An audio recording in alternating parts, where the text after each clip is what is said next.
BJP ही रहा आगु कौन आउरी बड़ चेहरा बीजेपी रे शामिल हेबे न्याचुराली बहुत लोग कटक कटकू अनेक लोक जो मैंने देवाशीष बाबू को भल पाती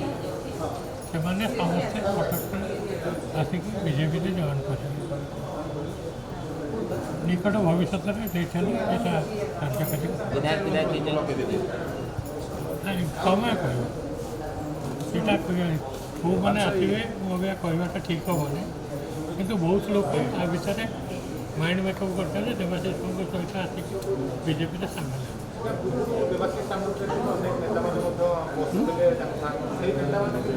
नहीं नहीं शुणु से विषय देवाशीष बाबू कहवाटा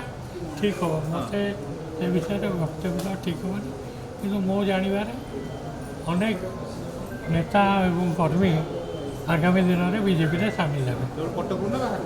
कटकू कटक बाहर भी हे तो ऑल ओडिशा संगठन अच्छे ऑल ओडिशा भी संगठन में बहुत लोग सामिल हो पारती से विषय में देवाशीष बाबू कहना बेटर हम मुझे कहना ठीक हम।